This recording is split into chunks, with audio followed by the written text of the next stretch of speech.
Before becoming the governor of Maryland, Larry Hogan served on the board of the Maryland Public Policy Institute, a conservative think tank that opposes funding for public transit and sees Betsy DeVos's disastrous education reforms in Michigan as a model for Maryland. The Institute is part of a web of groups that opposes unions, worker protections, and environmental regulations that investigative reports have found are secretly backed by the Koch donor network.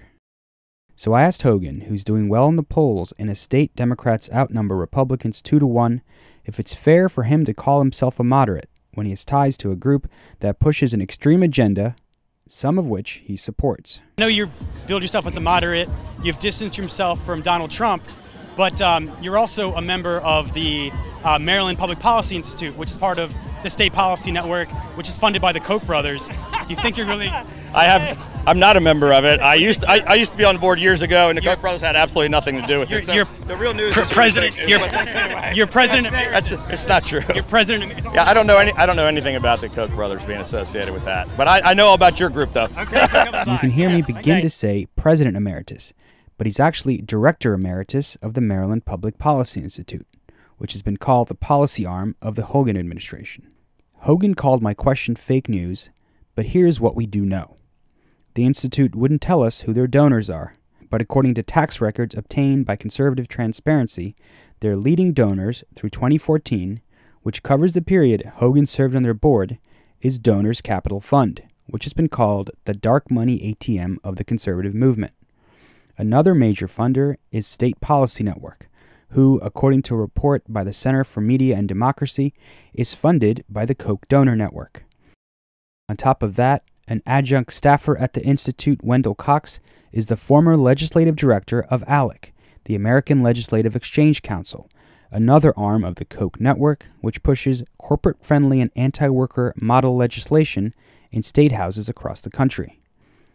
The Kochs gave the maximum amount to Hogan's 2018 campaign, and Politico reported their voter data contributed to his stunning 2014 victory.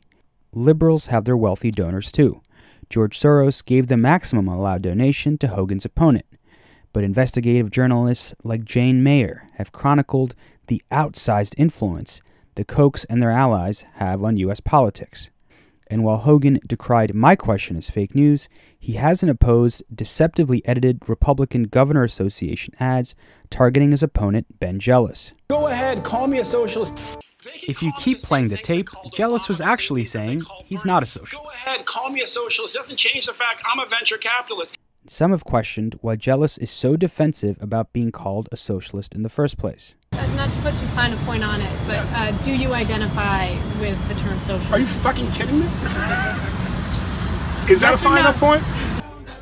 In Maryland, Democrats outnumber Republicans 2-1.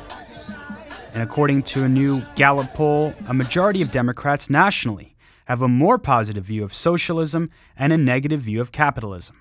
But that hasn't stopped the Republican Governors Association from running ads like this. Jealous is too extreme for Maryland. The Kochs oppose regulations on health care, as do pharmaceutical and insurance companies, who donated over $300,000 to help air ads like this. A nonpartisan analysis says his health care plan alone could cost an extra $2,800 from every man, woman, and child.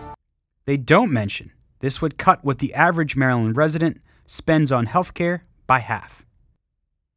Polls show that majorities of Maryland Democrats embrace single-payer health care, a $15 minimum wage, and even a jobs guarantee. We have a lot of people that need jobs bad. So what do you think about a policy that would say anyone that can't get a job in the private sector, the state will give them a job, a living wage, so they don't have to, sell drugs or commit crimes? Would you support that?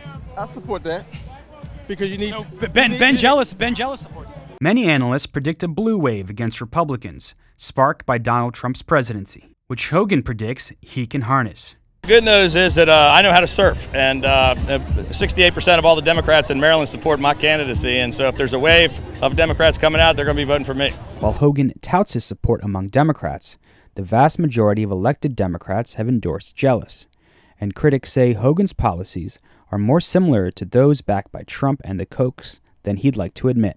Much of what Governor Hogan has done on substance hasn't really been too different from what Donald Trump has done. You know, in terms of vetoing paid sick leave, an incredibly important bill to make sure that that all workers in Maryland have the chance to earn sick days. That's something that Governor Hogan vetoed, and we had to override his veto. Clean energy. We passed a really important clean energy bill 3 years ago that Governor Hogan vetoed that would increase the amount of renewable energy that we're using here in Maryland. Governor Hogan vetoed that. So in terms of a war on workers and a war on the environment, Governor Hogan's doing that. He's waging those battles here in Maryland as well.